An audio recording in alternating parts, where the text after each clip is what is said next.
Hey everyone, I'm Peter Stories, here to guide you today. If you use this video to drift off to sleep, please tap like, hit subscribe, and drop a comment telling me where you're watching from and what time it is there.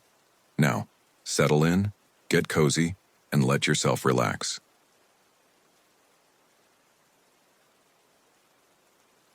David Morrison pulled the worn leather boots over thick wool socks.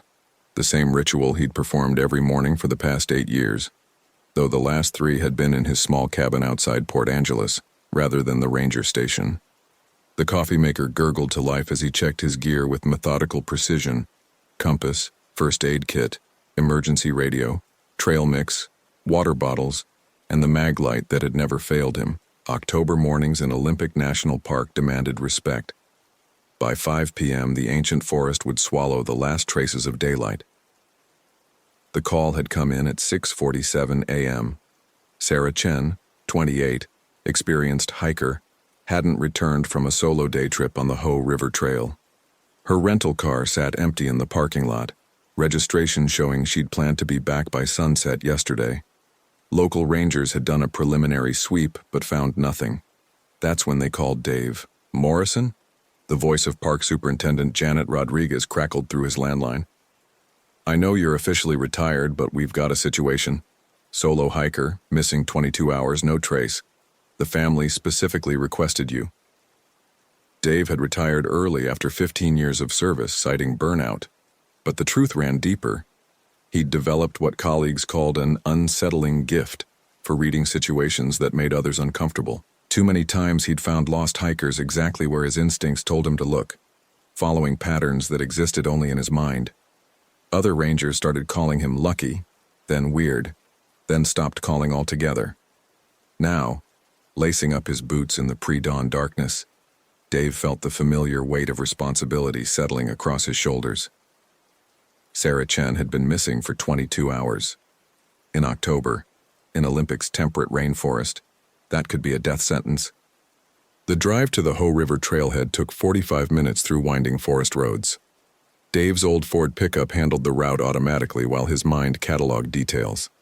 Overnight temperature had dropped to 38 degrees, no precipitation, wind patterns from the northwest. Sarah would have faced her first night in near-freezing temperatures wearing what the report described as light hiking gear. The parking lot held 3 vehicles when Dave arrived at 8:15 a.m. Sarah's blue Honda Civic sat precisely where the initial report indicated, but Dave approached it with the methodical thoroughness that had made him legendary among local search teams. He circled the vehicle twice before examining the interior through clean windows. Water bottle in the cup holder half empty. Granola bar wrapper on the passenger seat. National Park Service trail map folded incorrectly, showing someone had studied it recently but hastily. Dave noted the passenger door was unlocked while the driver's side remained secured. Unusual, but not impossible if someone had grabbed forgotten gear at the last moment. The trailhead information board showed standard warnings about wildlife, weather, and trail conditions. Dave photographed the sign with his phone, not for evidence, but because his memory worked better with visual anchors. He'd learned years ago that his brain processed spatial information differently than most people, storing details in layered maps that he could access later with photographic clarity. At 8:32 a.m., Dave started up the Ho River Trail.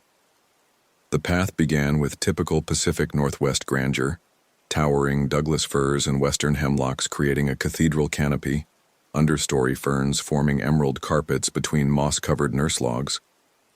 Dave maintained a steady pace but let his senses expand, a technique he'd never fully explained to anyone because it sounded too mystical for a government employee's report. 20 minutes in, he found Sarah's first trace.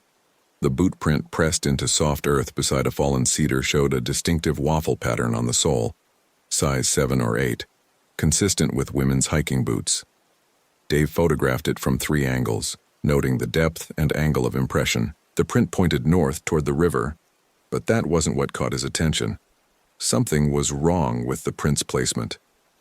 Dave knelt beside the impression, running his fingers along its edges. The boot print sat perfectly preserved in a patch of muddy soil, but the surrounding area showed no other disturbance. No approaching footsteps, no departure tracks, No scuff marks from someone stopping to check their direction. Just one perfect print, isolated like a signature. Dave's first special ability had always been tracking, but this went beyond reading obvious signs. He could sense the story told by displaced earth, broken twigs, and compressed vegetation. Every footstep left a narrative, and this narrative felt incomplete. Rising from his crouch, Dave expanded his search pattern to encompass 30 feet on either side of the trail. Standard search protocol called for following the most obvious trail of evidence, but Dave had learned to trust the inconsistencies that nagged at his subconscious. He found the second boot print 40 feet south of the first, on the opposite side of the trail, pressed into moss beside a massive Sitka spruce. Same distinctive sole pattern, same size, but this print pointed east toward the deeper forest. Again, it sat isolated without approaching or departing tracks. Dave photographed both locations and marked them on his GPS. Two isolated prints pointing in different directions suggested either Sarah had become disoriented and doubled back, or someone had deliberately placed her boots in strategic locations. The second possibility sent cold fingers down Dave's spine. By 9:45 a.m., he'd found 4 more prints following the same pattern, isolated, perfect impressions with no supporting evidence of natural foot traffic. They formed an irregular path leading away from the main trail toward the Hoh River's bend, where old-growth forest created a natural amphitheater of towering trees and moss-covered boulders. Dave paused to radio his location to the Park Service dispatch, but static answered his transmission. He checked the radio's battery and antenna, both functional. Electronic equipment occasionally failed in Olympic's dense forest, but Dave had never experienced complete signal loss at this elevation. He tried his cell phone. No service, which was normal for this area.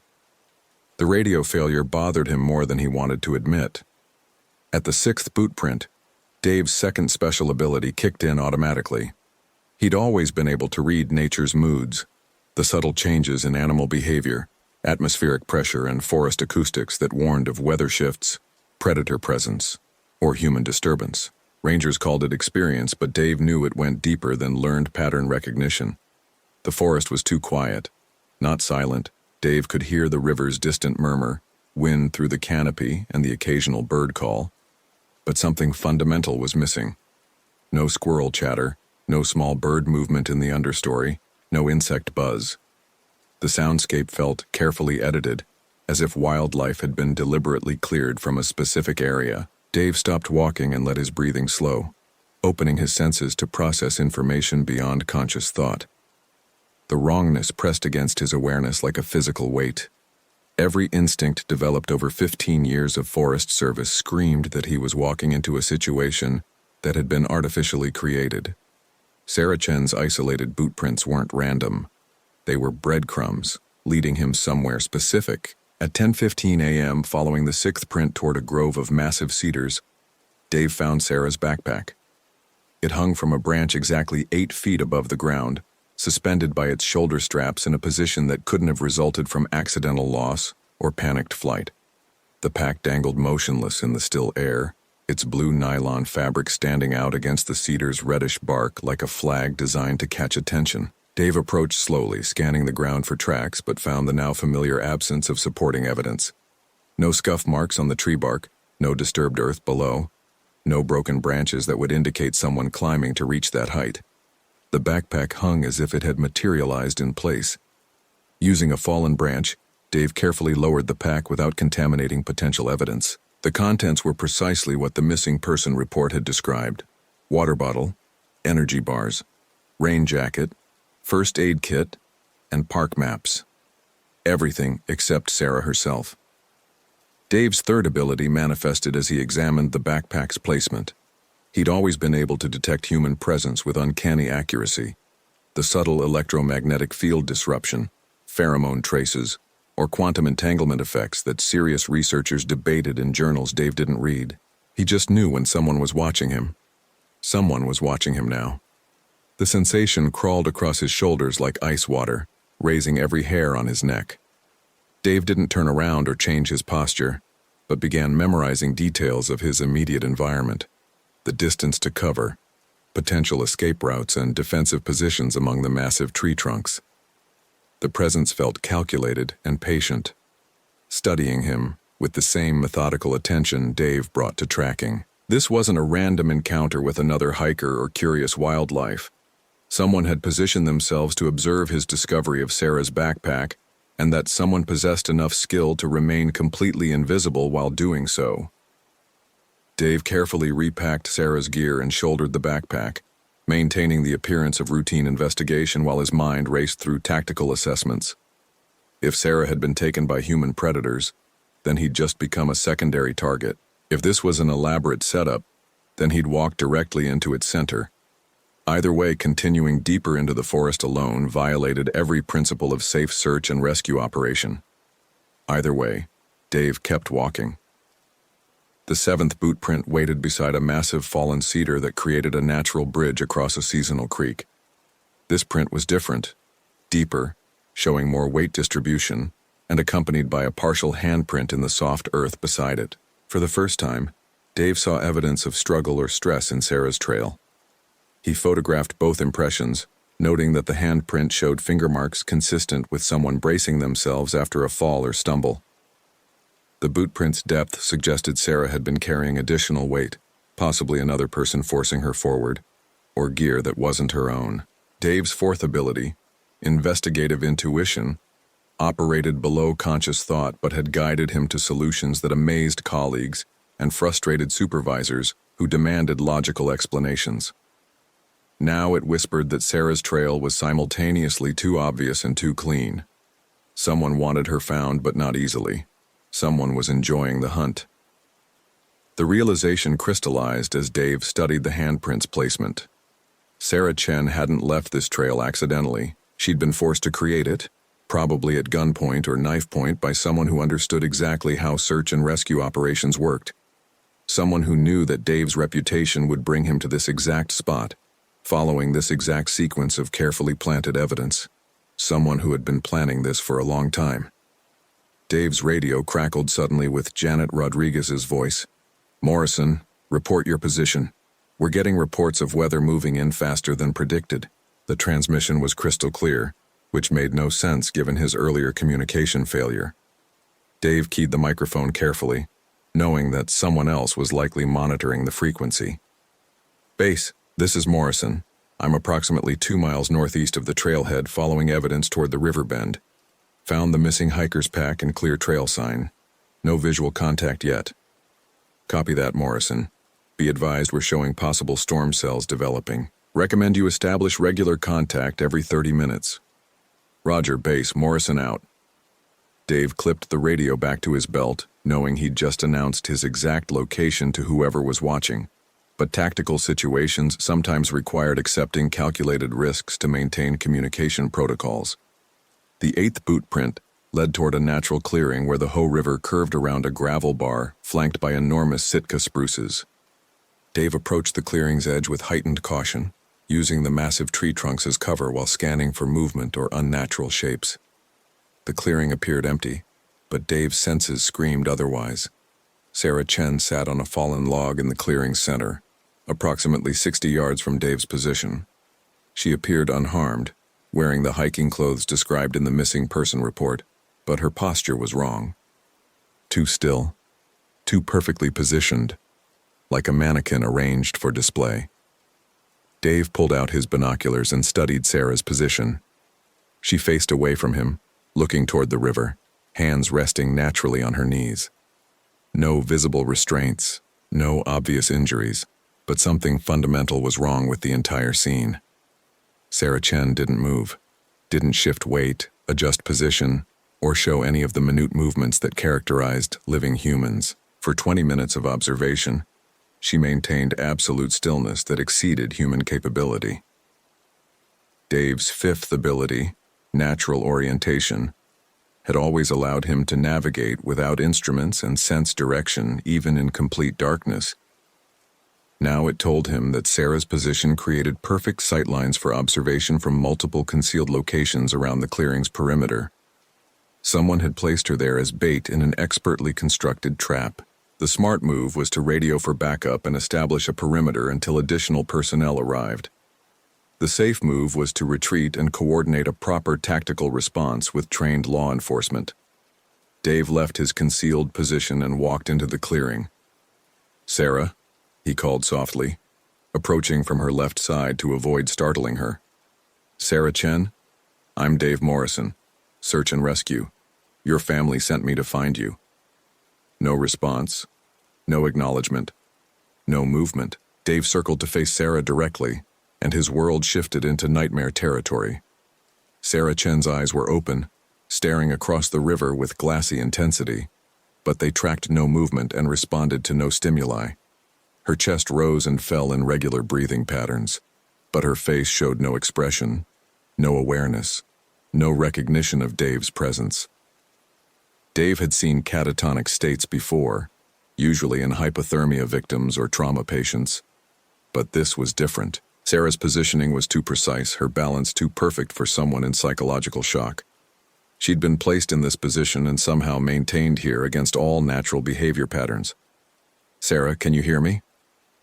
Dave kept his voice calm and professional while scanning the clearing's perimeter for movement. "I'm here to help you.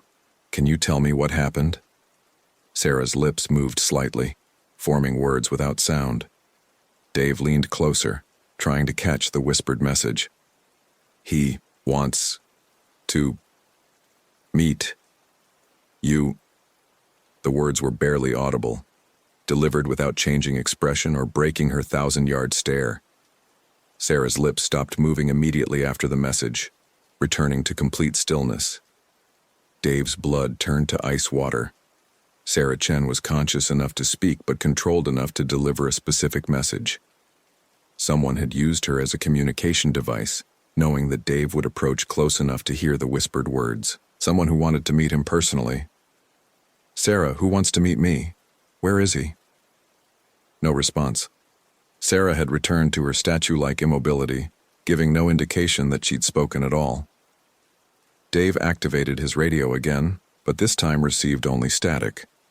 The crystal-clear communication from 30 minutes earlier had been allowed by whoever was orchestrating this encounter.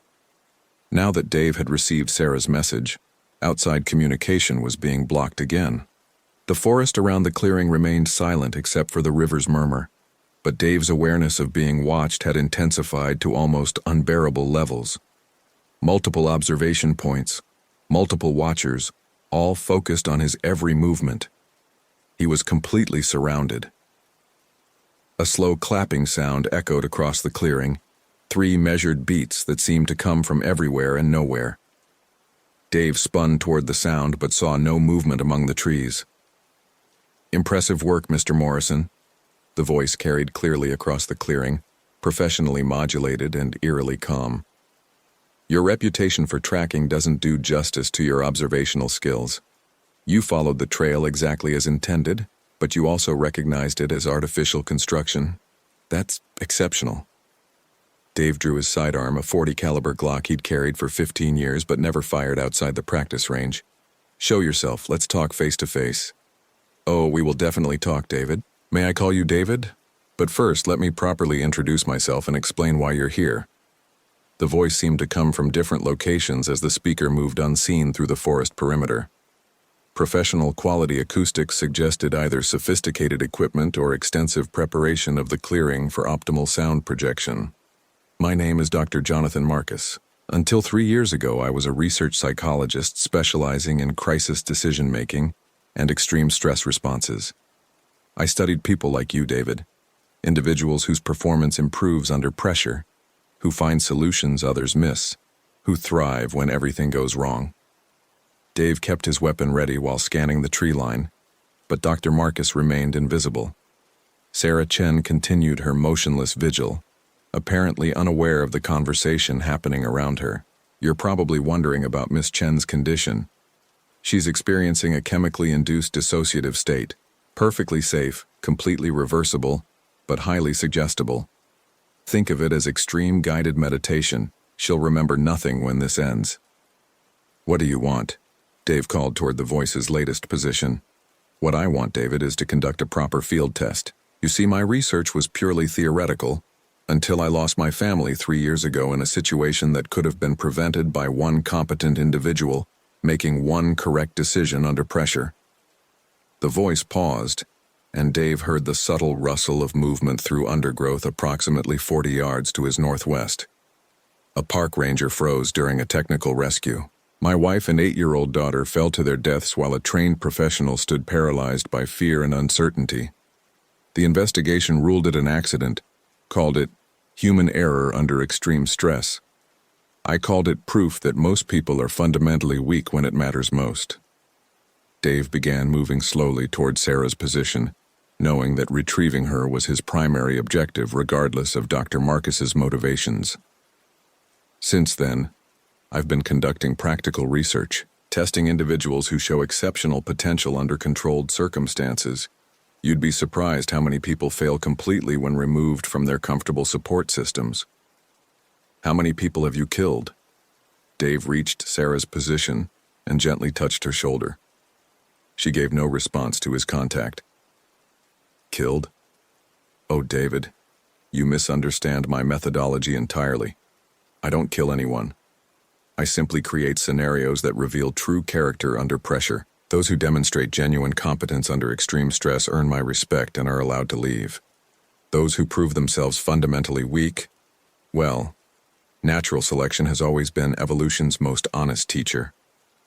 Dave tried to lift Sarah from the log, but her body was rigid, muscles locked in position by whatever chemical Dr. Marcus had administered. She was dead weight, impossible to carry any significant distance. The people who fail your tests, what happens to them? They face the consequences of their own limitations. I don't need to kill them, David. They kill themselves through poor decisions, panic responses, and the fundamental weakness that would have gotten them killed eventually anyway. I simply accelerate the natural process.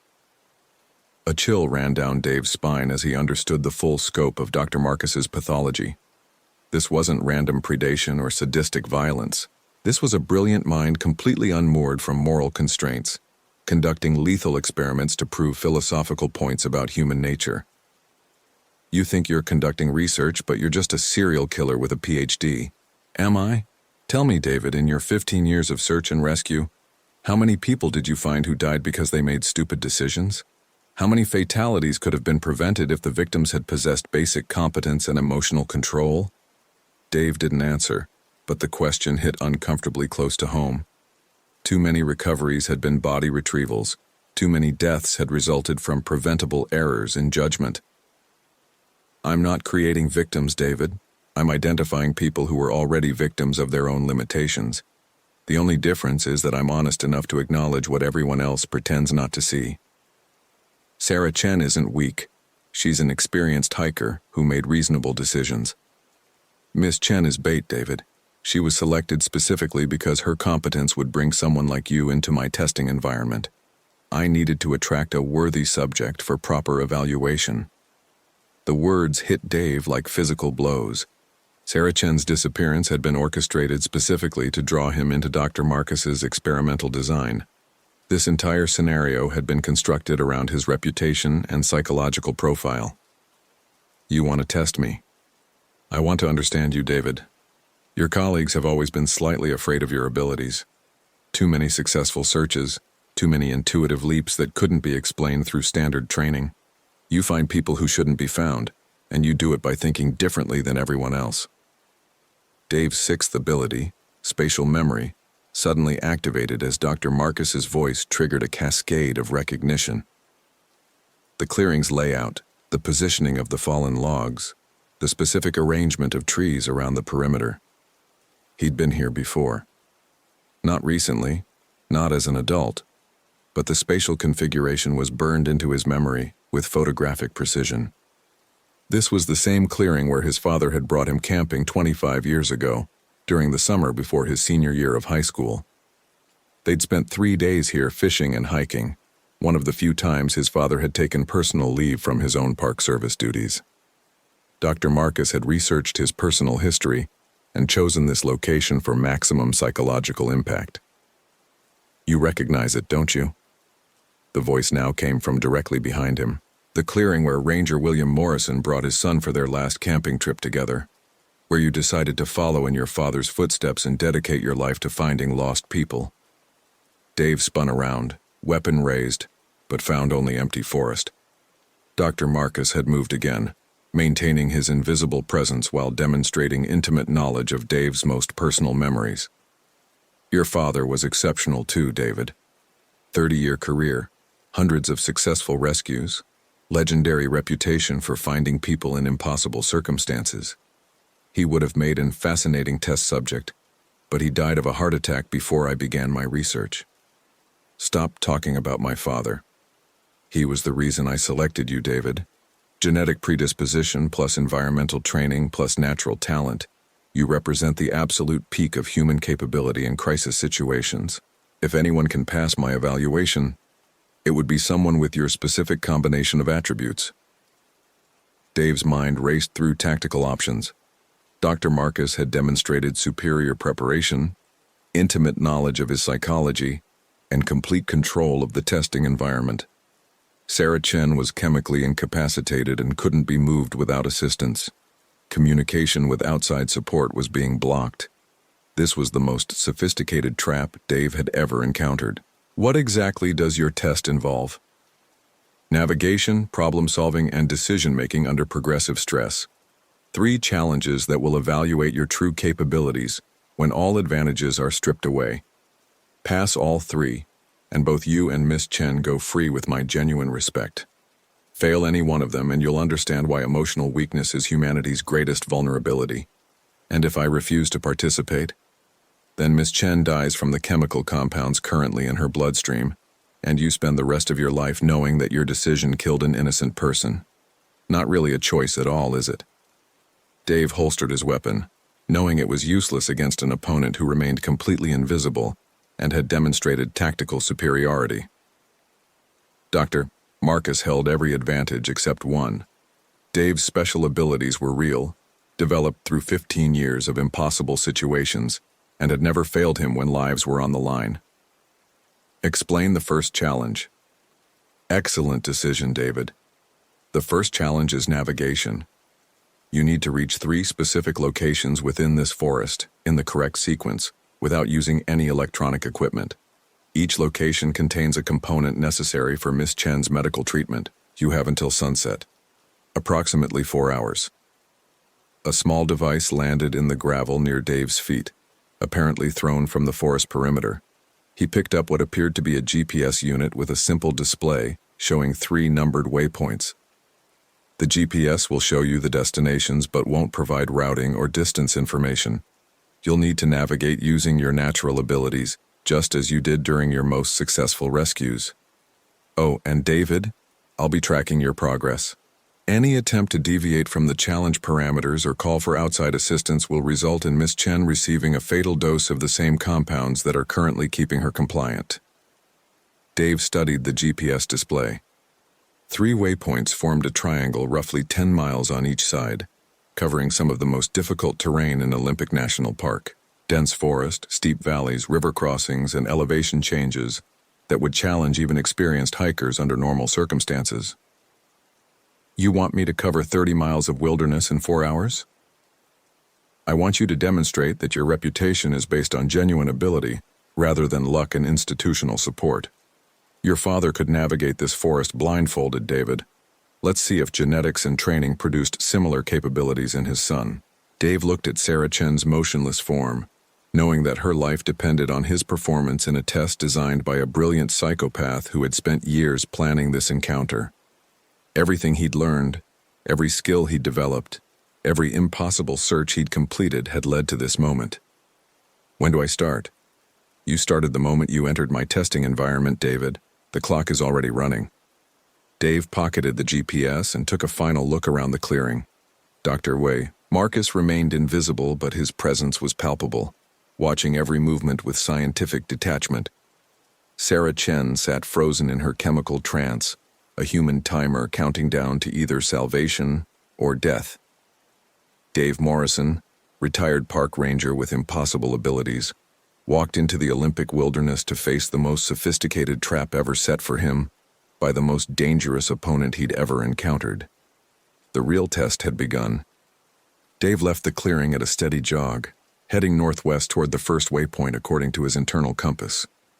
The GPS device remained in his pocket, He'd check the exact coordinates when he got closer, but his natural orientation ability provided more reliable navigation than electronic equipment in Olympic's dense forest.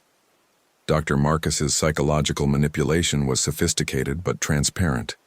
By referencing his father's abilities and challenging his reputation, the psychologist was attempting to trigger performance anxiety and competitive responses that might impair judgment. Dave recognized the tactics and filed them away as useful information about his opponent's methodology. The first waypoint sat approximately 8 miles northwest, probably near Elk Lake based on the topographical features Dave remembered from years of patrol duty. The terrain would be challenging. Steep climbs through old-growth forest, multiple creek crossings, and boulder fields that could slow progress to a crawl if approached incorrectly. Dave settled into the ground-eating pace he'd developed during his most demanding searches, a rhythm that balanced speed with energy conservation. His body automatically adapted to the forest floor's changing terrain, while his mind focused on route optimization and time management. 20 minutes into the first leg, Dave encountered his first deliberate obstacle. A massive Douglas fir had fallen across his intended path, creating a barrier 15 feet high and too thick to climb over. The tree's fall was recent. Broken branches still showed green wood, and the root ball hadn't settled into its final position. This wasn't natural wind damage. Someone had deliberately felled the tree to force root changes. Dave's investigative intuition immediately recognized the tactical purpose. Dr. Marcus was testing problem-solving abilities under time pressure while gathering data about decision-making patterns. The obvious solutions were to go around the barrier, adding significant distance, or find a way over it, consuming time and energy. Both options played into the psychological test's design. Dave chose a third option. The fallen Douglas fir had created a natural lean-to shelter against a cluster of smaller trees. By crawling underneath the trunk and through the debris field, Dave could maintain his original heading without significant deviation.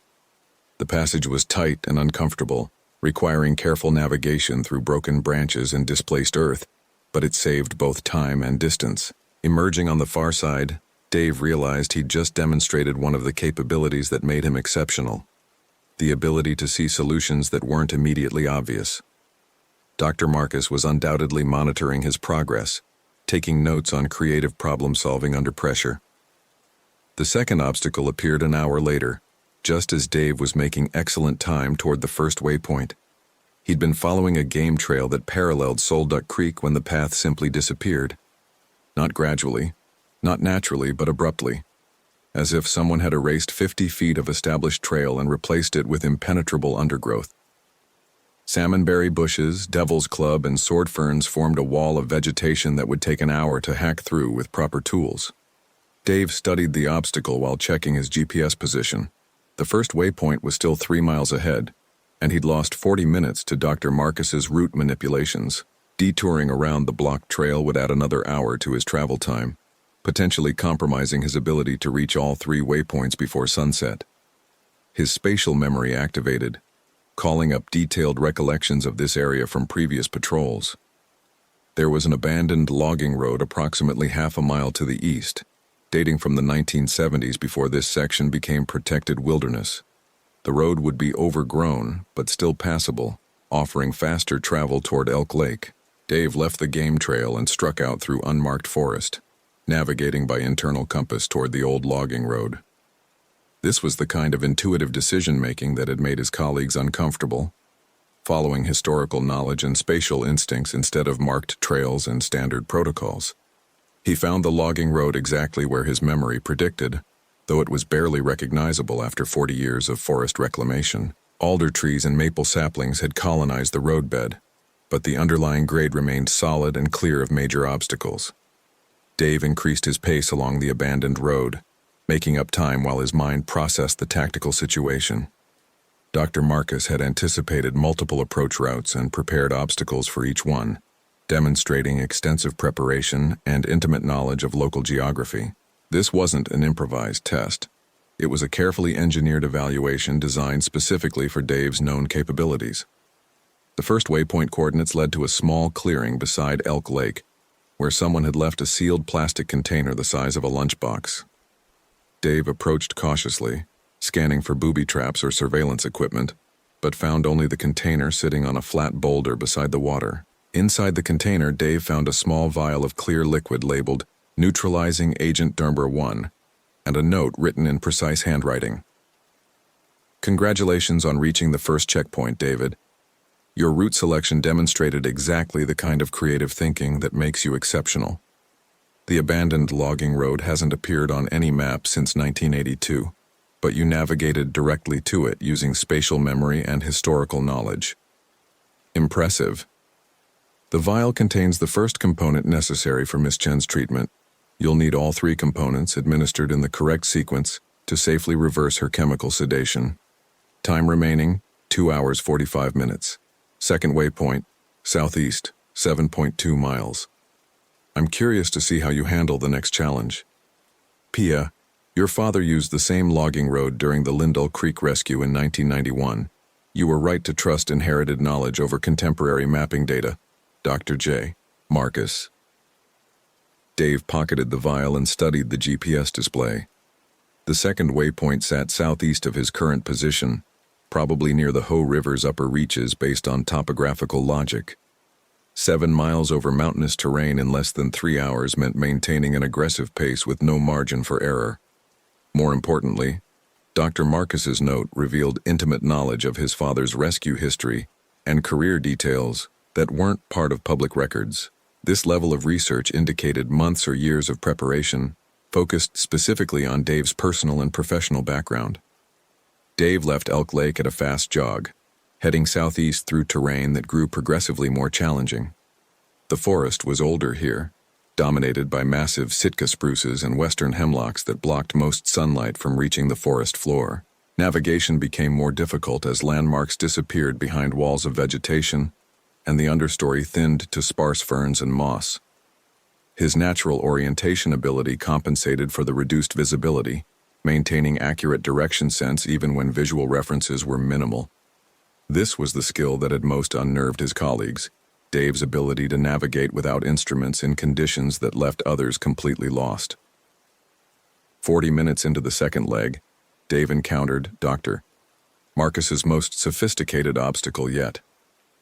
The forest ended abruptly at the edge of a steep ravine that shouldn't have existed, according to his topographical memory. The GPS confirmed his position. He was exactly where he expected to be, but the landscape had been altered beyond recognition. Looking down into the ravine, Dave realized he was seeing the results of a massive landslide that had occurred within the last few years. The entire face of a hillside had collapsed, creating a chasm 60 feet deep and 300 feet wide. There was no way around it without adding hours to his route, and no safe way across without technical climbing equipment. Dave activated his radio to report the hazard, but received only static. Dr. Marcus was still blocking outside communication, maintaining complete control over the testing environment. Standing at the ravine's edge, Dave's spatial memory pulled up detailed recollections of this area from 5 years earlier. He'd conducted a search here for a lost geology student, covering every square foot of terrain within a 2-mile radius. The ravine definitely hadn't existed then, confirming that it was a recent geological event, but his memory also provided another crucial detail. The geology student had mentioned seeing the entrance to an old mine shaft approximately 100 yards north of this position. Abandoned mining operations had riddled this part of Olympic with tunnels and shafts dating back to the early 1900s. Dave followed the ravine's edge north until he found what he was looking for: a partially concealed opening in the hillside, reinforced with rotting timber supports and barely wide enough for a single person. The mine shaft had been carved straight through the hill, potentially providing passage to the other side of the landslide zone. This was exactly the kind of desperate, dangerous decision that Dr. Marcus was testing. Cave-ins killed more miners than any other hazard, and these tunnels had been abandoned for over a century. Entering alone without safety equipment or backup support violated every principle of responsible wilderness travel. Dave entered the mine shaft. His maglite beam revealed a tunnel carved through solid rock, supported by timber frames that had somehow survived 100 years of neglect. The passage was narrow but stable, angling downward into the hillside before leveling out approximately 50 feet from the entrance. The tunnel stretched beyond his flashlight's range, disappearing into absolute darkness that could hide cave-ins, flooded sections, or vertical shafts. Dave had no rope, no helmet, and no way to communicate his position if something went wrong. He kept walking. The mine tunnel extended for nearly half a mile through the heart of the ridge, emerging on the far side of the landslide zone through an opening concealed by decades of vegetation growth. Dave had successfully bypassed Dr. Marcus's most significant obstacle using historical knowledge and calculated risk-taking that bordered on recklessness. Emerging into daylight, Dave checked his GPS position and realized he'd gained 40 minutes on his expected travel time. The mine tunnel had provided a shortcut that more than compensated for the landslide detour, putting him ahead of schedule for the first time since beginning the challenge. Dr. Marcus had anticipated conventional problem-solving but hadn't accounted for Dave's willingness to use unconventional solutions that normal people would reject as too dangerous. This was the edge Dave had always possessed, the ability to see options that others considered impossible. The second waypoint sat beside the Ho River, at a location Dave recognized as a popular fishing spot from his ranger days. The sealed container waited exactly where the GPS indicated, positioned on a large boulder beside deep, slow-moving water. The second vial was labeled Neutralizing Agent Number 2, and came with another note. Outstanding work, David. The mine tunnel was a solution I considered but dismissed as too dangerous for normal evaluation subjects. You continue to exceed my expectations for creative problem-solving under pressure. However, I noticed you used your radio at the ravine site despite my warnings about outside communication. Miss Chen has been administered an additional pharmaceutical compound that will require a fourth neutralizing agent to reverse safely. Your final challenge now includes an extra waypoint. Time remaining, 1 hour 52 minutes. Third waypoint, northeast, 4.8 miles. Fourth waypoint, coordinates to be provided after successful completion of Challenge 3. You're performing exactly as your reputation suggested, David. Your father would be proud. Dr. J. Marcus. Dave felt ice water in his veins as he read the note. Dr. Marcus had been monitoring not just his route selection but his behavior during the challenges. The radio transmission at the ravine, a standard safety protocol, had been interpreted as a rule violation resulting in additional pharmaceutical danger to Sarah Chen. The psychological manipulation was escalating. Dr. Marcus was increasing the stakes while providing personal encouragement designed to trigger emotional responses that might impair judgment. The reference to his father was calculated to generate either performance anxiety or competitive determination. Dave pocketed the second vial and checked his remaining time. Less than 2 hours to reach 2 more waypoints over unknown terrain. The challenges were designed to become progressively more difficult, and Dr. Marcus had just demonstrated the ability to modify parameters in real time based on Dave's performance. The third waypoint required northeast travel through the most difficult terrain yet.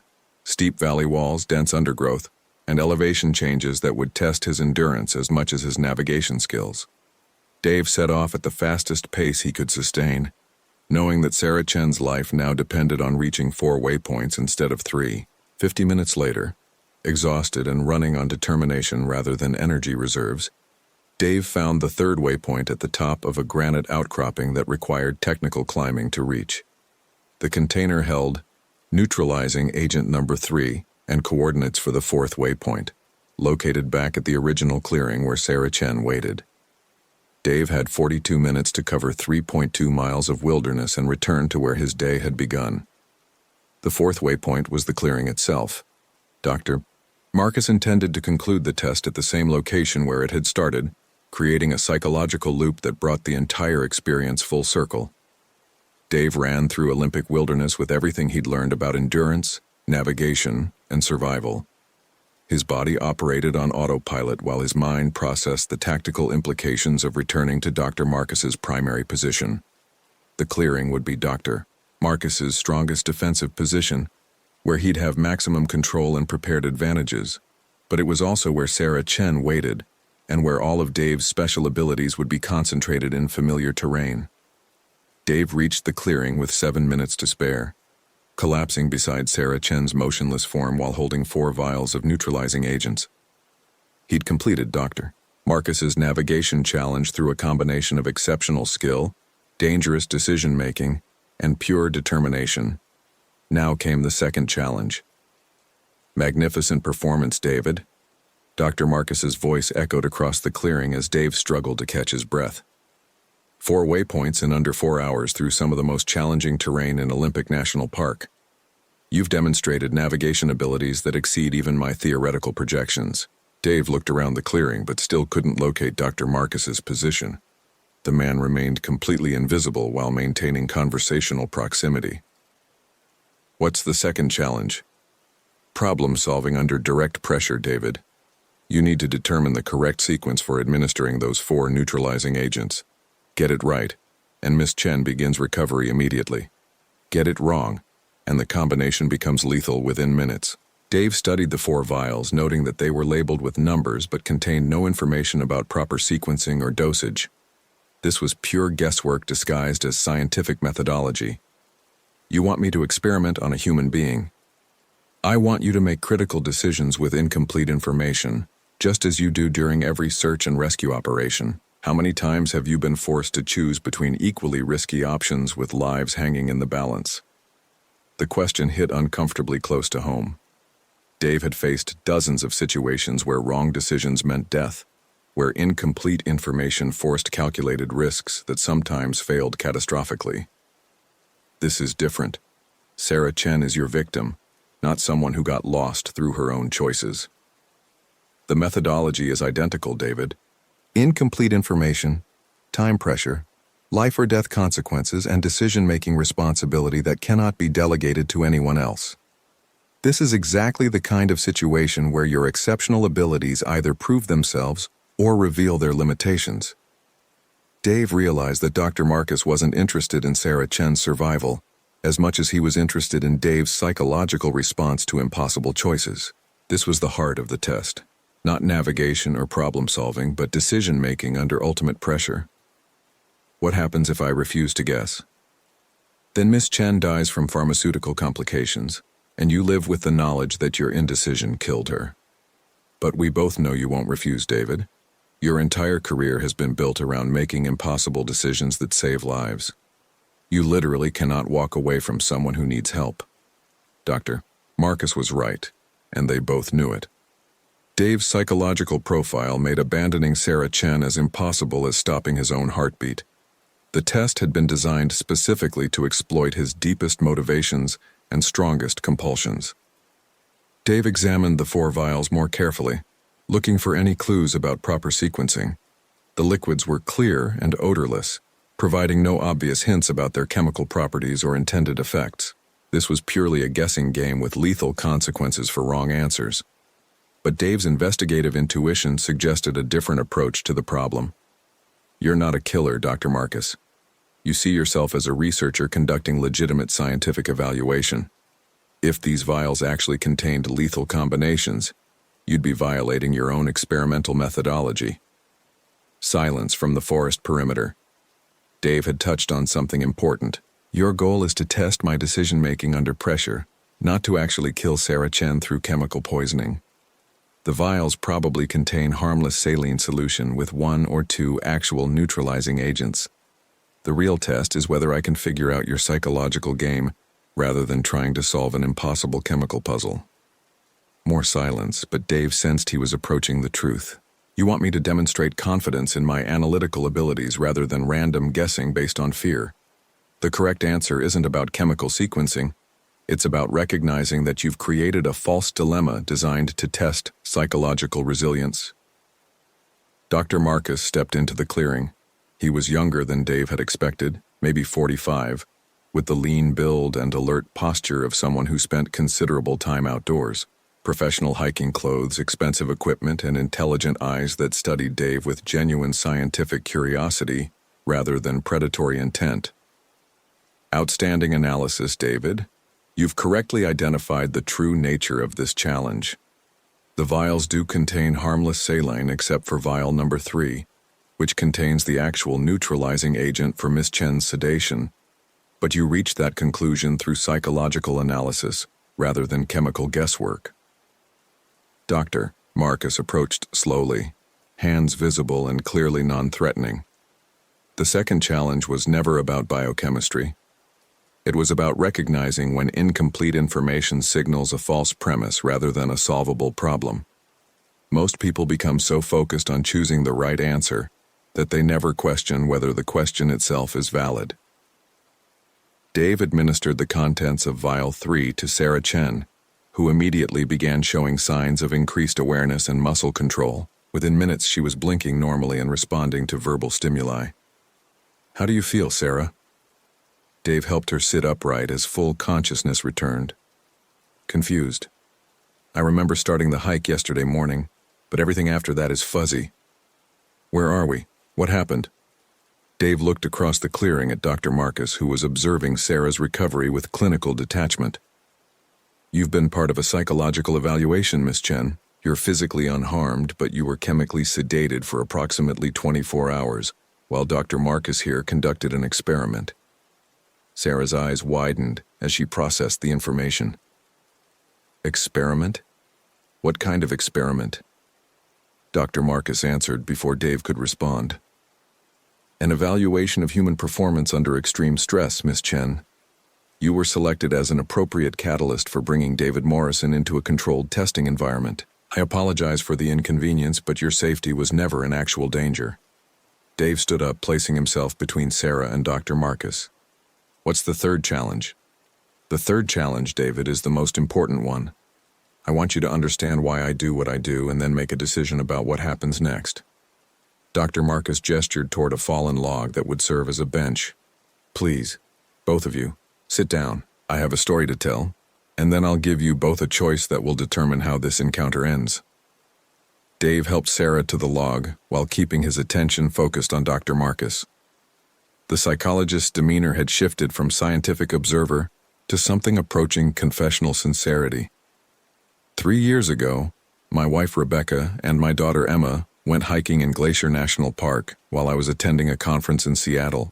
They were both experienced outdoors enthusiasts, but Rebecca slipped during a river crossing and broke her ankle. Emma stayed with her mother while calling for rescue on their emergency communicator. Dr. Marcus sat on another log, maintaining conversational distance while his expression became distant with memory. The responding park ranger was a 22-year-old seasonal employee on his first month of duty. When he reached Rebecca and Emma, he found them in a situation that required a technical rope rescue from a steep riverbank. Standard procedure called for requesting specialized equipment and additional personnel. Dave felt cold understanding creeping up his spine. But the weather was deteriorating, and Rebecca was showing signs of hypothermia. The young ranger had to choose between waiting for proper backup or attempting an improvised rescue with inadequate equipment. He chose to wait for backup that arrived 40 minutes too late. Rebecca and Emma died of exposure, while fully competent rescue personnel stood 20 feet away, paralyzed by procedural protocols and personal fear. The clearing fell silent except for the river's distant murmur. Dr. Marcus's voice had become completely flat, delivering facts without emotion. The investigation ruled it an accident. The ranger followed proper procedures and couldn't be faulted for prioritizing safety protocols over individual initiative. No disciplinary action, no criminal charges, no consequences for a decision that killed 2 people through pure cowardice. Sarah Chen spoke quietly. "I'm sorry for your loss, Dr. Marcus, but that doesn't justify what you've been doing to other people." "Doesn't it?" Dr. Marcus looked directly at her. "How many people die every year because someone froze at a critical moment? How many preventable fatalities result from emotional weakness, masquerading as reasonable caution? The ranger who killed my family is still working in the Park Service, still making life or death decisions, still prioritizing his own psychological comfort over other people's survival." Dave understood the philosophical core of Dr. Marcus's pathology.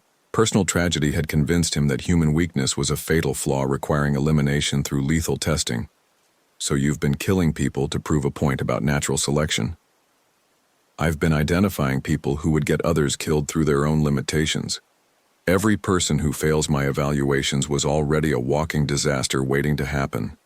I simply accelerate the inevitable while gathering data about human performance under actual pressure." Dr. Marcus stood up and began pacing around the clearing's perimeter. But you, David, represent something different. You've demonstrated exactly the kind of competence that could have saved Rebecca and Emma. Quick decision-making, creative problem-solving, willingness to accept calculated risks, and the ability to perform under pressure instead of being paralyzed by it. What's your point? My point is that people like you are rare enough to be protected and studied rather than tested to destruction. You've proven your value through 15 years of successful rescues and today's performance under controlled evaluation. You deserve to know what I've learned about human nature's fundamental flaws. Dr. Marcus stopped pacing and faced Dave directly. I want to offer you a partnership, David. Help me identify and test other individuals who might possess your level of competence. Not to harm them, but to verify their abilities and document their methods. Think of it as a research program to identify genuine human excellence and distinguish it from mediocrity disguised as competence. The offer hung in the air like a physical presence. Dr. Marcus was proposing that Dave become complicit in his lethal evaluation program, using his tracking abilities to identify future test subjects. And if I refuse? Then you and Miss Chen walk away from here and I continue my research independently. I won't pursue either of you or interfere with your lives in any way. You've earned that level of respect through your performance today. Dave looked at Sarah Chen, who was staring at him with wide eyes that clearly conveyed her opinion about Dr. Marcus's offer. Then he looked back at the man who had orchestrated the most sophisticated psychological trap he'd ever encountered. You're offering me a choice between becoming your accomplice or walking away while you continue killing people. I'm offering you a choice between joining important research that could save lives by identifying genuine competence or maintaining willful ignorance about humanity's fundamental limitations. Dave realized this was the true test, not navigation, not problem-solving, but moral decision-making when faced with an opponent who had demonstrated superior preparation, intimate knowledge of his psychology, and the tactical advantage of complete environmental control. Dr. Marcus had revealed his motivations not to justify his actions, but to test whether Dave's exceptional abilities extended to ethical reasoning under pressure. The psychologist was evaluating whether Dave Morrison was truly exceptional, or just another morally weak individual who would rationalize cooperation with evil to protect his own interests. Dave made his decision. I'm going to walk away, Dr. Marcus. But first, I'm going to give you the same choice you've been giving your test subjects. Dave drew his Glock and pointed it directly at Dr. Marcus's chest. You can come with me to surrender yourself to federal authorities who will ensure you face justice for what you've done. Or you can face the consequences of your own limitations when confronted by someone who won't be paralyzed by moral uncertainty. Dr. Marcus smiled with genuine appreciation. Outstanding, David. You've just demonstrated the kind of decisive action that could have saved my family. No hesitation, no procedural delays, no psychological paralysis when facing a clear threat to public safety. The psychologist raised his hands in a surrender gesture, but his expression showed satisfaction rather than fear. I've been waiting 3 years for someone to respond to my actions with appropriate decisiveness.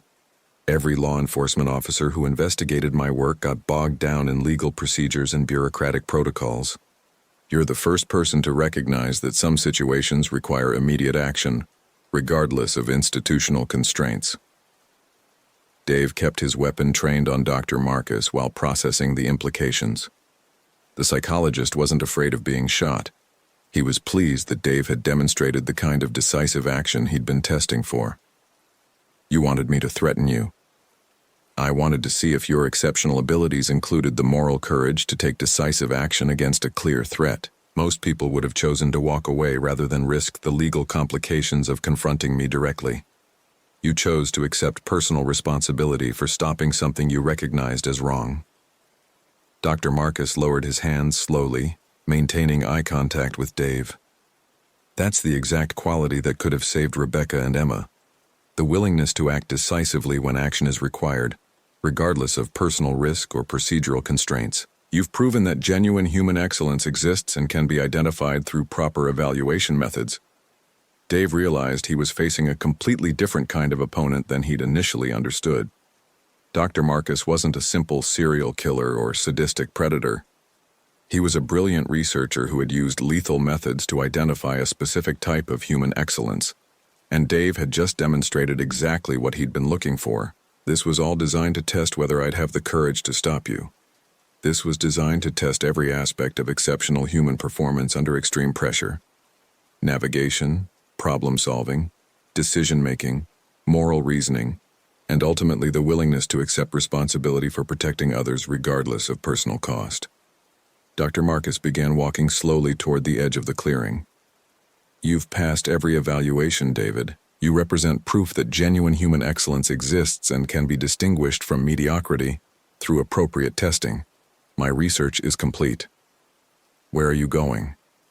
To face the consequences of my own choices, just as I've forced others to do. You've demonstrated that exceptional individuals exist and will take decisive action when confronted with clear moral imperatives. That knowledge is enough to justify everything I've done. Dr. Marcus paused at the clearing's edge and looked back at Dave and Sarah. Take care of Miss Chen, David. She was chosen specifically because her competence and character would attract someone like you into my evaluation. She deserves better than to become a casualty of someone else's psychological research. Dr. Marcus disappeared into the forest, leaving Dave and Sarah alone in the clearing as afternoon shadows lengthened toward sunset. Dave holstered his weapon and activated his radio, which immediately crackled with clear reception. Base, this is Morrison. I've located Sarah Chen at coordinates. Dave provided their exact position while helping Sarah to her feet. Request immediate extraction and medical evaluation. Also notify federal authorities that I have information about a series of missing persons cases that may be connected. Within an hour, the clearing filled with Park Service personnel, federal agents, and medical technicians who examined Sarah Chen and documented the scene. Dr. Marcus had vanished completely, leaving no trace of his presence except for the containers and GPS device that had guided Dave through the day's challenges. The investigation that followed lasted 6 months and ultimately identified Dr. Jonathan Marcus as a person of interest in 17 missing persons cases across 6 states. His background revealed exactly what he'd claimed: a research psychologist specializing in crisis decision-making who had lost his family in a preventable accident and subsequently disappeared from academic circles. No trace of Dr. Marcus was ever found, despite extensive searches involving multiple agencies and sophisticated tracking methods. He had simply vanished into the wilderness with the same thoroughness that had characterized his psychological research. Dave Morrison returned to his retirement, but found himself consulting on missing persons cases that involved unusual circumstances or suspects with superior preparation. His experience with Dr. Marcus had taught him that some opponents required different approaches than standard search and rescue protocols. Sarah Chen recovered completely from her chemical sedation with no lasting physical effects. She returned to her career as a software engineer, but also began volunteering with search and rescue organizations, saying that her experience had taught her the importance of competent people being available when others needed help. The case officially remained open, though no new incidents matching Dr. Marcus's methodology were reported in subsequent years. Federal authorities theorized that the psychologist had either died in the wilderness or ceased his activities after completing whatever research he'd been conducting.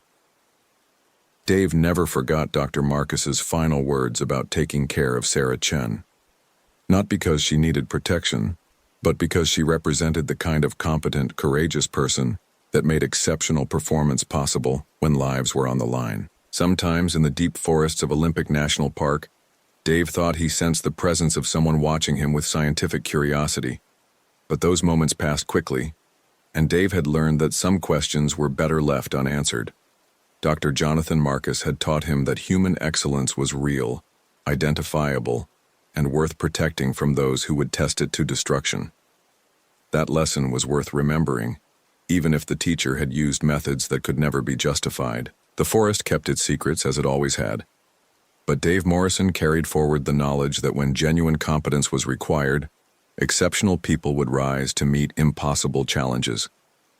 That knowledge was enough to justify continuing the work of finding lost people and bringing them home safely, one impossible search at a time.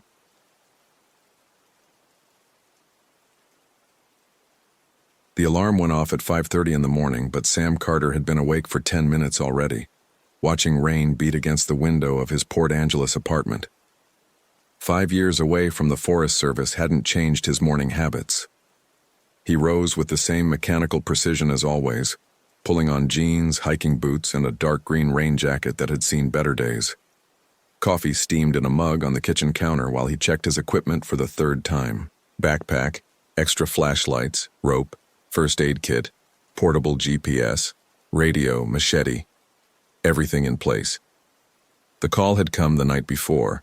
Marcus Thompson, 28 years old, missing for 2 days in Olympic National Park during a solo hike. The family was desperate. The official search service had limited resources due to budget cuts. They needed someone with real experience. Sam knew every trail, every rock, every landmark tree in those mountains. 7 years as a forest ranger had burned the park into his memory like a permanent three-dimensional map. That's why he'd agreed to help, even though he'd sworn never to return to those forests. At 6:15, he parked his pickup at the Hoh River trailhead. The rain had diminished to a persistent drizzle typical of autumn in the Pacific Northwest. He rolled down the window and breathed deeply. The familiar smell of wet forest, damp earth, and decomposing vegetation brought memories he preferred not to revisit. He focused on the present. Marcus Thompson was somewhere in those mountains, probably injured, scared, waiting for rescue.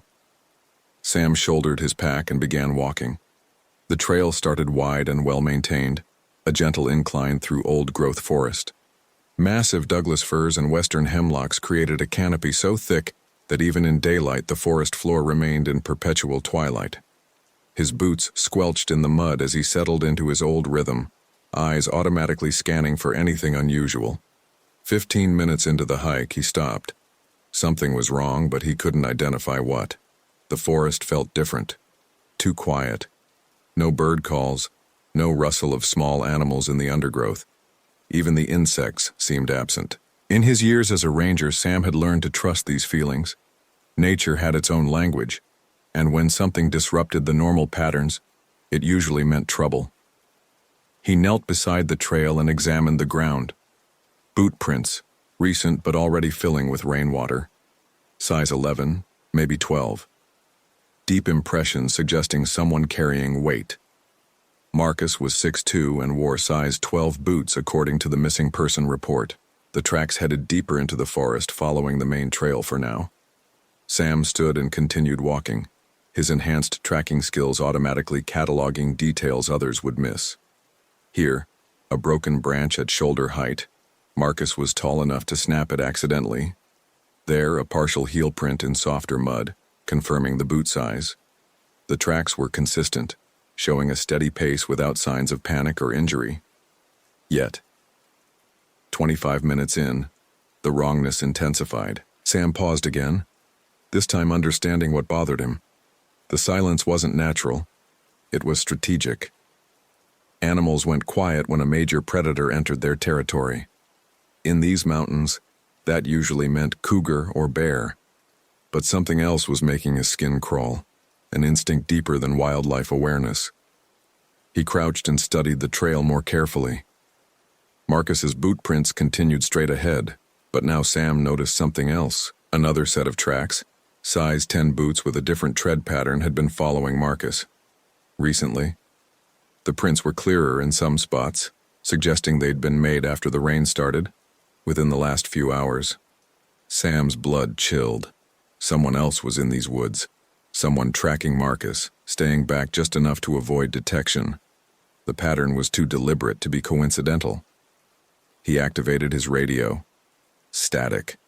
The old communication dead zones hadn't changed. Cell phone showed no signal.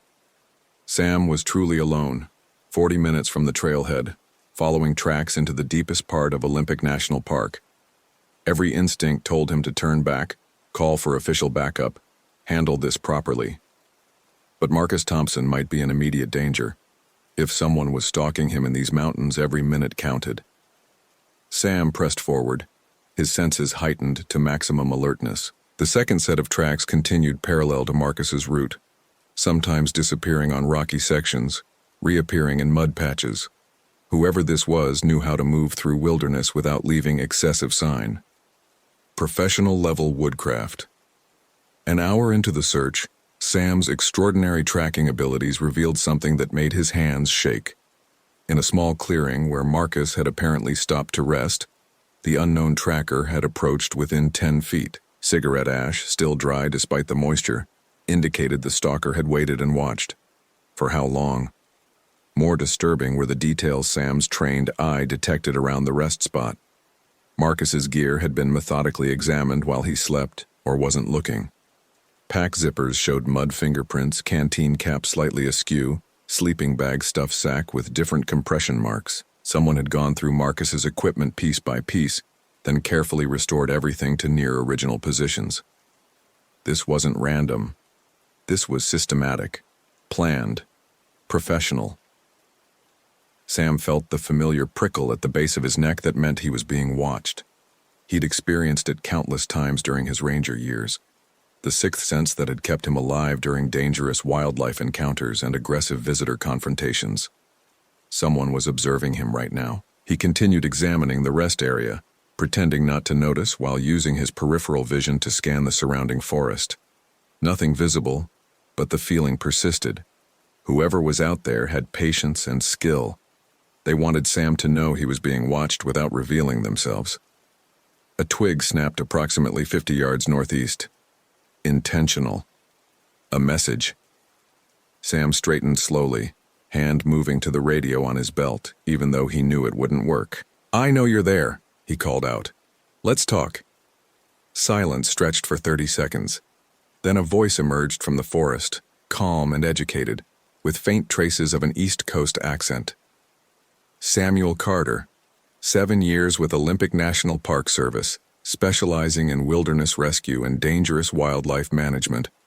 Exemplary record until an incident in 2018 that led to early retirement. Interesting that you'd return. Sam's spine went rigid. The voice knew him, knew his history, knew exactly which buttons to push. "Where's Marcus Thompson?" "Safe, for now. He's become part of an experiment, Mr. Carter. As have you." "What kind of experiment?" A pause. When the voice returned, it carried a note of genuine curiosity. "I study survival, human behavior under extreme stress. Marcus was chosen for his outdoor experience and physical fitness. But you present a much more fascinating variable." Sam began moving toward the voice's approximate location, using trees for cover. His military training from before the Forest Service kicked in automatically. Variable for what? The question of whether instinct trumps intelligence, whether primitive skills can overcome sophisticated planning, whether people like you truly deserve to survive when others, perhaps more worthy on paper, do not. The voice was moving too, staying ahead of Sam's approach. Professional-level fieldcraft confirmed. This wasn't a random psychopath. This was someone with serious training and specific goals.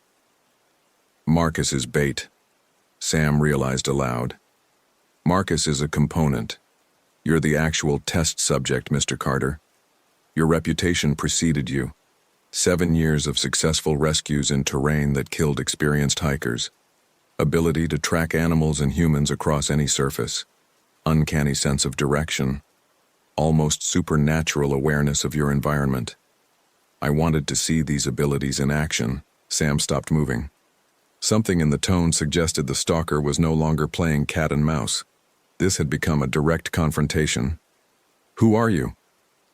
"Dr. Nathan Pierce, former forensic psychologist, FBI Behavioral Analysis Unit. I specialized in creating psychological profiles of criminals based on their methodologies and victim selections. I was quite good at my job." The name triggered a memory. Sam had heard it years ago during law enforcement cooperation briefings. Pierce had been legendary in criminal psychology circles before disappearing several years back. "You profiled serial killers." "I caught serial killers, until I realized that my entire career was built on a fundamental flaw in reasoning." Pierce's voice grew closer. Sam could hear branches being deliberately pushed aside, footsteps no longer concealed. The conversation had entered a new phase. "What flaw?" the assumption that intelligence and education make someone more deserving of survival than instinct and intuition. I spent 15 years helping capture criminals who succeeded despite having inferior analytical abilities to their victims. They survived because they trusted primitive impulses that civilized people had trained themselves to ignore. Sam spotted movement through the trees. A tall figure in dark clothing, moving with confident strides toward the clearing, no longer hiding. Then I lost my family. Pierce emerged from the forest. Mid-40s, athletic build, expensive outdoor gear, and eyes that held the particular emptiness Sam had seen in combat veterans and violent criminals. Intelligence and madness in equal measure. Avalanche in the Cascades, Pierce continued. I had planned our route using topographical maps, weather data, historical analysis of snow conditions. Every variable calculated, every risk assessed. My wife trusted my expertise. My 8-year-old son trusted my expertise. Sam remained still, reading Pierce's body language. Relaxed but alert. Hands visible but positioned for quick movement. This was a man comfortable with violence. But a local guide, high school dropout, worked construction, barely literate, told us not to take that route. Said the snow felt wrong. Called it a gut feeling. I dismissed him as ignorant, uneducated, local superstition versus scientific methodology. They died in the avalanche. They died because I trusted my intelligence over his instincts, because I believed education made me superior to primitive awareness, because I thought analysis was more valuable than intuition. Pierce stopped 20 feet away, close enough for Sam to see the intelligence and pain warring in his expression. So I began testing the hypothesis, finding people with exceptional instinctive abilities and putting them against carefully planned challenges, seeing who truly deserves to survive. How many people have you tested? 16, including Marcus. Most failed. Their instincts weren't as developed as they believed. They died because they weren't worthy of the gifts they claimed to possess. Sam felt cold understanding wash over him. And the ones who passed? They earned the right to live. They proved that primitive skills have value beyond academic measurement. They validated what I should have recognized years ago. You're insane. Pierce smiled with genuine warmth. Perhaps, but I'm also correct. Your tracking abilities brought you directly to me despite my efforts at concealment. Your environmental awareness detected my presence before I revealed myself. Your intuitive understanding of human behavior is keeping you calm in a situation that would panic most people. These are evolutionary advantages that education cannot replicate. Where is Marcus Thompson? Approximately 2 miles northeast, in a survival shelter I constructed. Injured, but alive. He passed the first portion of his test by maintaining calm when he discovered he was being stalked. Failed the second portion by attempting to outsmart rather than outmaneuver me. He's waiting for either rescue or execution, depending on your performance. Sam's mind raced through tactical options. Pierce was clearly intelligent, well-prepared, and completely ruthless. Direct confrontation would likely end badly, but Marcus was alive and reachable if Sam could navigate whatever psychological maze Pierce had constructed. What's my test? You have until sunset to reach Marcus and extract him safely. I'll be attempting to prevent this using various methods. You succeed by trusting your instincts over logical analysis. You fail by trying to outthink rather than outfeel your way through my challenges. Pierce checked his watch. 5 hours, 17 minutes until dark. The forest becomes much more dangerous after sunset. I suggest you begin. This is elaborate murder. This is evolution in action, Mr. Carter. Survival of the actually fittest rather than the presumed fittest. Your abilities against my planning, instinct against intelligence, the test my family never got to take. Pierce melted back into the forest with disturbing grace. Within seconds, Sam could neither see nor hear him. The silence returned, heavier now, pregnant with threat. Sam activated his heightened tracking mode, the skill set that had made him legendary among Olympic National Park rangers. Every detail of the surrounding environment became significant data. Wind direction, moisture content, temperature variations, subtle changes in plant life, microscopic disturbances in soil and vegetation. Pierce had left the clearing heading northeast, toward Marcus's location. But the tracks were too obvious, too easy to follow. This was intentional misdirection. Sam's intuitive understanding of human psychology suggested Pierce would circle back, set up an ambush, or create false trails to waste time. Instead of following the obvious route, Sam climbed the nearest tall tree, using his exceptional orientation skills to survey the terrain. From 40 feet up, the forest spread out like a living map. Northeast showed a ridgeline with what appeared to be artificial structures, probably Marcus's location. But between here and there, the terrain offered multiple opportunities for ambush, trap, or misdirection. Sam's memory of this area kicked in. 7 years ago, he'd rescued 2 hikers near that ridge after they'd fallen into an abandoned mining shaft. The whole area was riddled with old excavations, unstable ground, and natural hazards that Pierce could easily exploit. Climbing down, Sam made his first tactical decision based on instinct rather than logic. Instead of heading directly northeast, he moved southeast, using a longer but safer route that would approach Marcus's location from an unexpected angle. Pierce would anticipate the direct approach. That's what an intelligent person would plan for. For the next hour, Sam moved through the forest like a ghost, using every advanced skill from his ranger years. He read animal behavior to detect Pierce's presence, identified safe paths through unstable terrain, and navigated by environmental cues when landmarks became unreliable.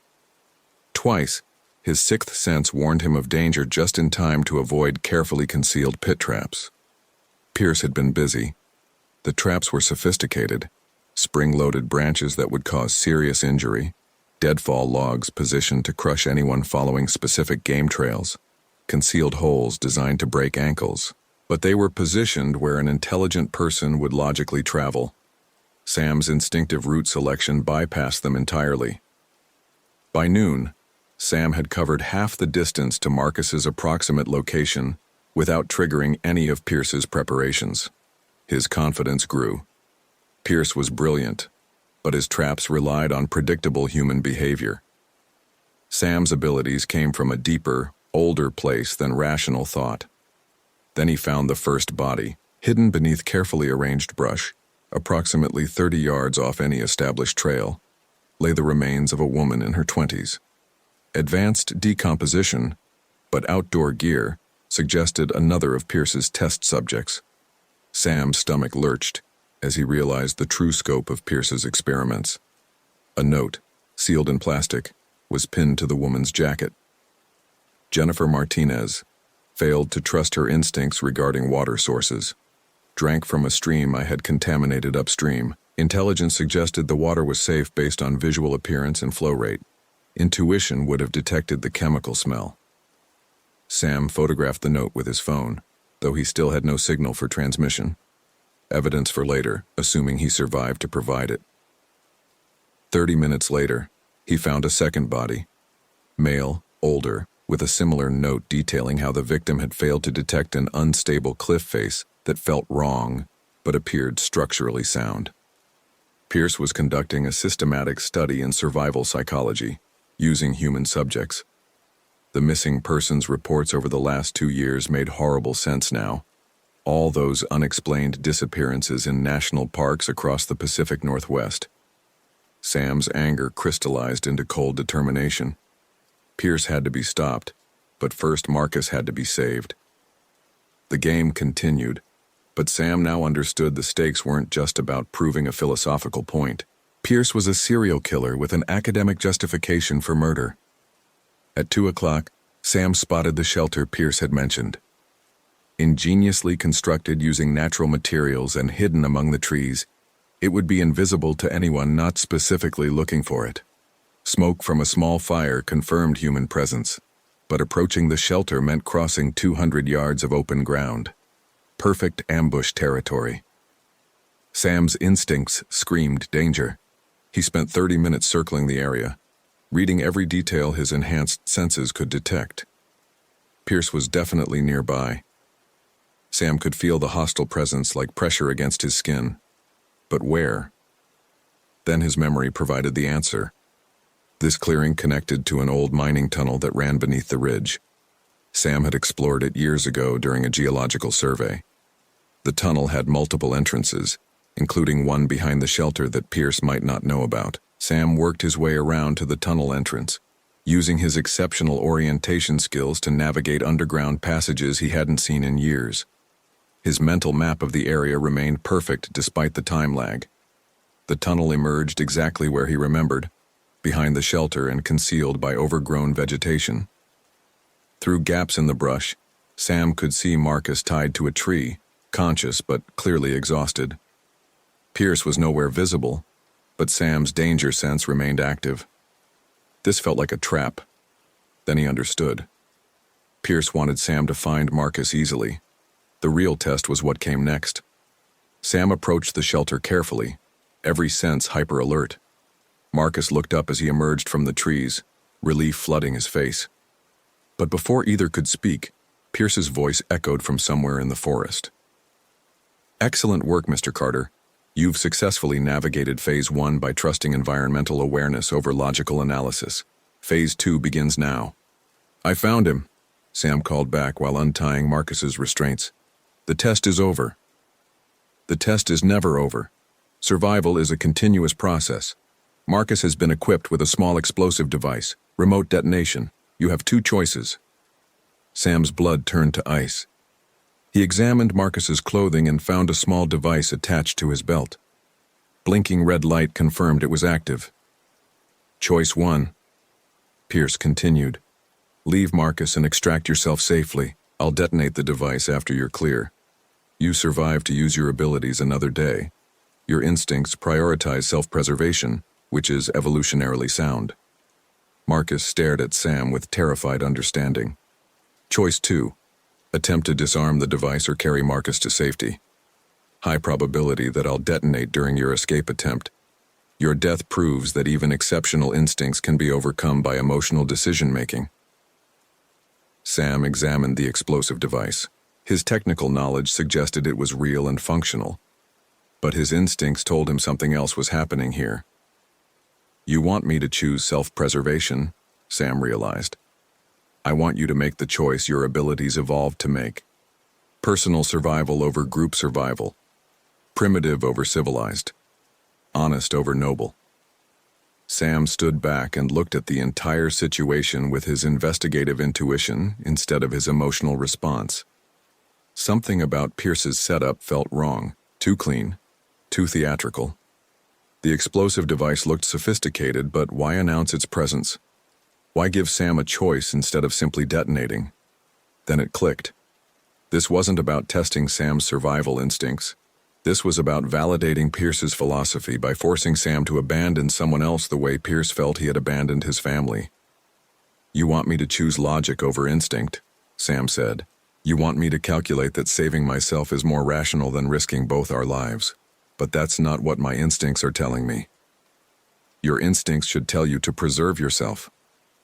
My instincts tell me you're lying." Sam reached for the explosive device. Marcus tried to pull away, terrified, but Sam's environmental awareness had detected something Pierce missed. The device was too light, the wiring too neat, the components too obviously displayed. This was a prop designed to look threatening to someone without technical expertise. "Mr. Carter, I strongly advise against that course of action." Sam yanked the device free and hurled it into the forest. Nothing happened. No explosion, no detonation, no response at all. "Your test had a flaw, Dr. Pierce. You assumed I'd make an intellectual decision based on apparent evidence, but my instincts read the situation deeper than surface appearances." Silence from the forest, then slow clapping. Pierce emerged from concealment, and for the first time he looked genuinely impressed rather than condescending. "Remarkable. Most subjects would have accepted the device as real based on visual evidence. You detected deception through intuitive analysis. It's over. Marcus is safe. I passed your test. You passed beyond my expectations. Your abilities are even more refined than I theorized." Pierce's expression shifted from academic interest to something harder. which makes you too dangerous to allow survival. The games were ending. Pierce had gathered his data and reached his conclusions. Now came the execution phase. Sam pushed Marcus toward the tree line. Run. Head southwest until you hit the main trail, then follow it back to the parking area. Don't stop. Don't look back. Marcus stumbled away into the forest. Pierce made no move to pursue him. His attention remained fixed on Sam with predatory intensity. This concludes the experimental phase, Pierce said, drawing a pistol from his jacket. You've proven that exceptional instinctive abilities exist and can overcome sophisticated planning under specific circumstances. My hypothesis is validated. Your death provides closure to the study. Sam's mind raced through escape options while Pierce continued his academic explanation. My family died because I ignored someone with abilities like yours. You've demonstrated those abilities are real and valuable. Their deaths have meaning now. Your death balances the equation. Killing me won't bring them back. Killing you proves they deserve to live, that their instincts were worth more than my education. That primitive awareness has evolutionary value beyond intellectual measurement. Pierce raised the pistol, and Sam saw his own death in the man's eyes. This wasn't negotiable. Pierce had reached the end of his psychological journey and needed Sam's death to complete his transformation from scientist to justified killer. But Sam's exceptional memory had been working while Pierce talked. This clearing, this exact location, connected to something from his ranger years. A detail that Pierce, for all his intelligence, couldn't have known. 3 years ago, Sam had investigated a bear attack in this area, not a real attack. A hiker had been injured by unstable ground that collapsed when a black bear had been digging nearby. The bear had been excavating an old hibernation den, weakening the soil structure throughout this section of forest. Sam's spatial memory placed Pierce directly over the most unstable area. Instead of diving for cover, Sam charged straight at Pierce. The psychologist fired twice, but surprise made his aim wild. Sam tackled him to the ground exactly where his memory indicated the weakest soil structure. The impact triggered a collapse. Both men plunged 12 feet into the old den cavity, landing hard among rocks and rotted wood. Pierce's gun flew away in the darkness. Sam landed better, using his natural orientation to control his fall. Pierce hit poorly, his right arm twisted at an unnatural angle. In the collapsed den, Sam's environmental awareness gave him every advantage. He could navigate by touch, identify safe surfaces, locate the exit path. Pierce, despite his intelligence, was operating blind in an environment where analysis meant nothing. Sam found the pistol first. When he clicked on his flashlight, Pierce was sitting against the dirt wall, cradling his broken arm, looking more curious than afraid. "How did you know?" Pierce asked. "Bear excavation from 3 years ago. You're brilliant, but you don't have 7 years of experience in this specific terrain. My memory includes details you couldn't research." Pierce nodded with genuine respect. Local knowledge trumps general intelligence. Another data point. Sam helped Pierce splint his arm using materials from the first aid kit. Even now, facing arrest and imprisonment, the man remained academically fascinated by the outcome of his experiment. "You'll be charged with multiple murders," Sam said. 16 test subjects. The research will validate itself in court. Primitive survival abilities do exist and can overcome sophisticated planning. My family's deaths have meaning. Your family's deaths were an accident. This is just murder with intellectual justification. Perhaps, but you survived, Mr. Carter, against overwhelming odds, using abilities that cannot be taught or measured. You're proof that people like the guide who warned me actually deserve the respect I never gave him. Sam activated his GPS emergency beacon. Search and rescue would arrive within hours. Pierce would face justice, Marcus would recover, and the families of Pierce's victims would have closure. But as they waited in the collapsed den, Sam found himself thinking about Pierce's central question: the relationship between intelligence and intuition, education and instinct, analysis and awareness. Pierce was wrong about murder being justified, but right about primitive abilities having value in a world that increasingly dismissed them. "Dr. Pierce, your methodology was insane, but your basic observation has merit. Instinct and intelligence aren't opposites. They're complementary. The guide who warned you wasn't anti-intellectual. He was using different data than you were. Pierce looked up from his broken arm. Explain. He read environmental cues you couldn't measure with instruments. Snow sounds, wind patterns, temperature variations that indicated unstable conditions. You processed technical data. Both approaches had value. The mistake was dismissing his input instead of integrating it with yours. You think my family could have survived if I'd listened to both sources of information? I think your family died because you made a choice based on incomplete data, not because intelligence is inferior to instinct, but because you ignored relevant information that didn't fit your analytical model. Pierce considered this for several minutes. When he finally spoke, his voice carried less academic coldness and more human pain. 16 people died for me to learn what you just explained in 2 sentences. 17 people died. You killed yourself too, Dr. Pierce. The man who loved his family enough to plan perfect vacations died in that avalanche. What's left is just a ghost looking for meaning in tragedy. The sound of helicopter rotors echoed through the forest. Search and rescue had arrived faster than expected, probably triggered by Marcus reaching the trailhead. As they helped Pierce to the surface, Sam reflected on the day's events. He'd trusted his instincts over logical analysis and survived. But the real lesson wasn't about primitive abilities trumping intelligence. It was about integration, using every available tool, analytical and intuitive, educated and experiential, conscious and unconscious, to make decisions that served life rather than death. Pierce had been right about one thing. In a world increasingly dominated by data and analysis, there was real value in the older forms of awareness that connected humans to their environment in ways computers couldn't measure. Sam's abilities had saved lives today not because they were superior to intelligence, but because they provided information that intelligence alone couldn't access. The helicopter lifted Pierce away toward medical treatment and eventual imprisonment. Sam rode with Marcus in the second aircraft, watching the Olympic National Park forest disappear below them. Marcus squeezed Sam's shoulder. Thank you for not leaving me. Pierce was testing whether I'd choose self-preservation over helping someone else. But that's not how survival actually works. We survive together or we die alone. That's the oldest human lesson of all. As they flew toward civilization, Sam made a decision. He'd spent 5 years avoiding the forests where his ranger career had ended in traumatic circumstances, but today proved he still had something valuable to offer. Maybe it was time to stop running from his past and start using his abilities to help people again. Some gifts were too important to waste, even when they came with painful memories attached. The last light of sunset painted the mountains orange and gold as they reached the hospital. Tomorrow would bring police interviews, paperwork, and media attention.